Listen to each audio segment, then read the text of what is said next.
प्यारे विद्यार्थियों, नमस्ते। आज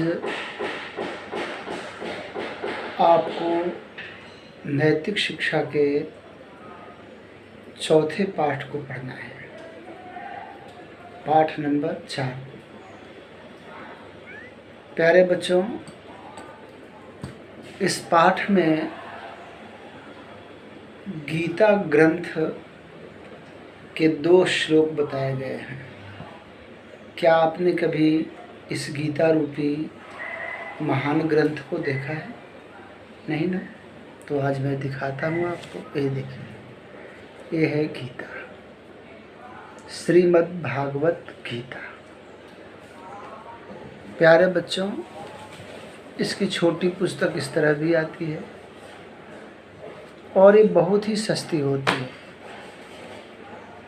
गीता प्रेस में बहुत कम दाम पर इसे सर्वसुलभ कराया जाता है। 10 रुपये की भी ये पुस्तक बाज़ारों में मिलती है। गीता प्रेस की पुस्तकों में जो रेलवे स्टेशन के ऊपर अक्सर होती है, वहाँ तो अक्सर इसे देखने को मिल ही जाती है। प्यारे बच्चों, इस पुस्तक में 18 अध्याय हैं। इस गीता पुस्तक में 18 अध्याय हैं और कुल मिलाकर के 700 श्लोक हैं। जैसे श्लोक आपकी इस पुस्तक में आपको देखने को मिल रहा है। 700 श्लोक में से आपको 2 श्लोक याद करना है। गीता की रचना महाभारत नाम के एक बहुत बड़ा ग्रंथ है। उसी ग्रंथ से इस गीता के श्लोक को संग्रह किया गया है और उस महाभारत ग्रंथ को लिखने वाले कौन है आपको पता है? तो जो महाभारत को लिखने वाले हैं वही इस गीता के भी रचयिता हुए ना। तो जिन्होंने महाभारत की रचना की, उस महापुरुष का, महान ऋषि का नाम है महर्षि वेद व्यास। उसी महर्षि वेद व्यास की रचना महाभारत है और उसी में जब युद्ध क्षेत्र में अर्जुन मोह में पड़ जाते हैं और कहते हैं कि मैं भला ये युद्ध कैसे करूँगा, मैं अपने पितामह के ऊपर, चाचा के ऊपर, भाइयों के ऊपर मैं कैसे अपने इस तीक्ष्ण तीर को चलाऊं, और उन लोगों की हत्या करने के बाद यदि मुझे ये सारे सुख सुविधा प्राप्त भी हो जाए तो उससे मुझे क्या लाभ मिलेगा। ये सब बात सोचने का समय कब था? युद्ध से पहले का था ना। जब युद्ध के मैदान में खड़े ही हो गए तो अब इसे सोचने से क्या लाभ। यही बताते हुए योगेश्वर योगीराज श्री कृष्ण को हम डीएवी संस्था के लोग ईश्वर गॉड नहीं मानते हैं, उन्हें लॉर्ड मानते हैं, महापुरुष मानते हैं कि उन्होंने इस जीवन में रह कर के बड़ा बेहतर काम किया है। एक अच्छे बालक के रूप में, एक अच्छे भाई के रूप में, एक अच्छे नेता के रूप में, एक अच्छे पिता के रूप में, और पूरे इस भारत को महाभारत बनाने का श्रेय भी श्री कृष्ण को है। पहले छोटे छोटे कस्बों में, छोटे छोटे राज्यों में पूरा हमारा देश विभक्त था। युधिष्ठिर के समय में राजस्वी यज्ञ करके उन्होंने सारे इस भारत को, जिसमें बांग्लादेश भी था, म्यांमार भी था, पूरा पाकिस्तान, अफगानिस्तान, गंधार जिसको कहते हैं, वहीं की गांधारी थी, तो ये सब क्षेत्र महाभारत के समय में भारतवर्ष में सम्मिलित थे, जम्बूद्वीप में। तो इसी ग्रंथ के मात्र 2 श्लोक यहाँ दे करके आपकी जिज्ञासा उस ग्रंथ को पढ़ने के प्रति, कि आप इस ग्रंथ को पढ़ें, आपकी रुचि इस ग्रंथ को पढ़ने में बढ़े और आप एक अच्छे मनुष्य, अच्छा विद्यार्थी बन सके, वो सारे गुण इस ग्रंथ में बताए गए हैं। तो आपके घर में ये पुस्तक होनी चाहिए। आपके मम्मी पापा बहुत अच्छे हैं, वो ज़रूर ये पुस्तक आपको ले आकर के रख देंगे। इसके दूसरे, तीसरे, चौथे, पाँचवें अध्याय को आप ज़रूर पढ़िए, उसका अर्थ भी दिया हुआ है और आपको बहुत ही ज़्यादा इसका लाभ मिलेगा। तो आइए हम इस पाठ में जो 2 श्लोक हैं अब उसके बारे में जानने की कोशिश करते हैं। प्यारे विद्यार्थियों, महाभारत के युद्ध में कुरुक्षेत्र के मैदान में कौरव और पांडव सेनाएं युद्ध के लिए आमने सामने खड़ी है। श्री कृष्ण जी वीर अर्जुन के सारथी के रूप में हैं। वे अर्जुन को रथ को लेकर शत्रु सेना की स्थिति जानने के लिए एक ऊंचे स्थान पर जाते हैं, जहां से दोनों पक्ष की सेनाएं दिखाई पड़े। अर्जुन अपने सामने युद्ध के लिए विपक्ष में खड़े हुए अपने परिवार के सदस्यों को देख करके हताश और व्याकुल हो जाता है। श्री कृष्ण से कहता है कि हे केशव, मैं सब कुछ छोड़ करके जंगल चला जाऊंगा, संन्यास ले लूँगा, पर मैं अपने इन परिवार के सदस्यों को मार करके अपने हाथों को मैं अपने जीवन को कलंकित नहीं करना चाहता हूँ, इसलिए मैं अब ये युद्ध नहीं कर सकता। श्री कृष्ण जी अर्जुन को समझाते हुए, मोह में फंसे हुए अर्जुन को समझाते हुए उपदेश देते हैं।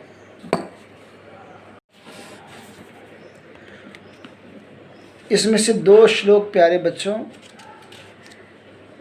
दूसरे अध्याय के 47वां मंत्र है और एक है श्लोक है, और एक है दूसरे अध्याय के 22वां श्लोक। बहुत संक्षेप में इस दोनों बात समझाई गई है जो आपके लिए बहुत ही ज़रूरी है। पहला श्लोक बहुत ज़रूरी है, इसलिए बाद में होते हुए भी इसको पहले दिया गया है, जो आपसे जिसका संबंध है। दूसरा श्लोक जीवन में काम आने वाले हैं, जब आप पढ़ लिख करके बड़े हो जाओगे और कार्य क्षेत्रों में चले जाओगे, जब तुम्हें विपरीत परिस्थितियों में काम करने का मौका मिलेगा, तब दूसरा श्लोक जीवन के उस क्षणों के लिए है। तो पहला क्या है, इस श्लोक आप मेरे साथ पढ़ोगे भी तो बड़ा मज़ा आएगा। मैं पढ़ता हूँ, फिर आप मेरे साथ पढ़ो। कर्मण्येवाधिकारस्ते मा फलेषु कदाचन मा कर्मफलहेतुर्मा ते संगोस्त्वकर्मणि। फिर से एक बार बोलता हूँ, अलग अलग करके आप फिर पढ़ें। कर्मण्येवाधिकारस्ते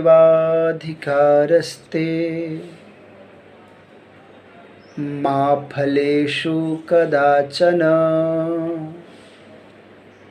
मा कर्मफलहेतुर्मा ते संगोस्त्वकर्मणि। ये पहला श्लोक।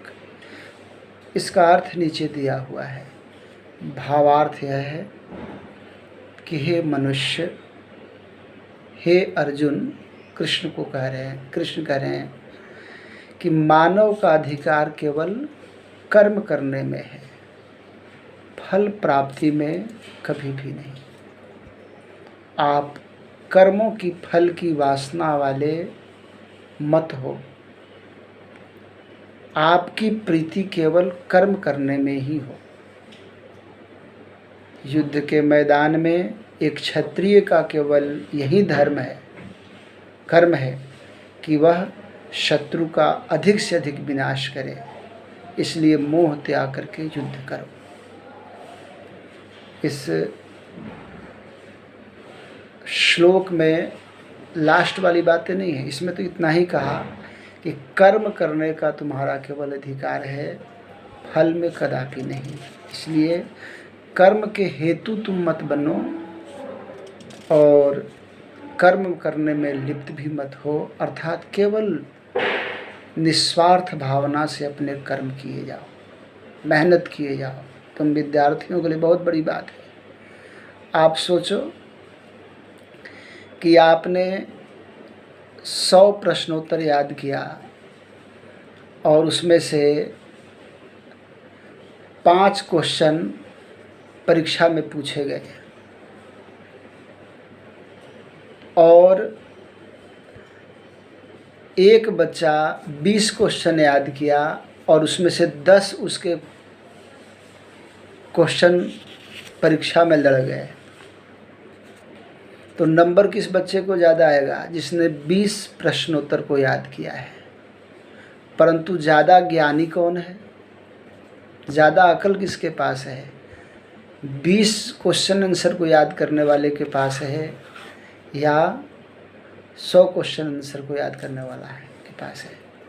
तो परीक्षा के दृष्टिकोण से मत सोचो कि नंबर हमको कम आ गए तो हम कमज़ोर हैं। ऐसा नहीं है। नंबर कम होना ज़्यादा होना ये आपकी परीक्षा नहीं हो रही है। आपने जो चीज़ याद की है उसमें से जितना परीक्षा में पूछे गए उसी की केवल परीक्षा होती है। ठीक है ना? ये ध्यान देना है। आप कमज़ोर नहीं हैं, आप मेहनत करना है।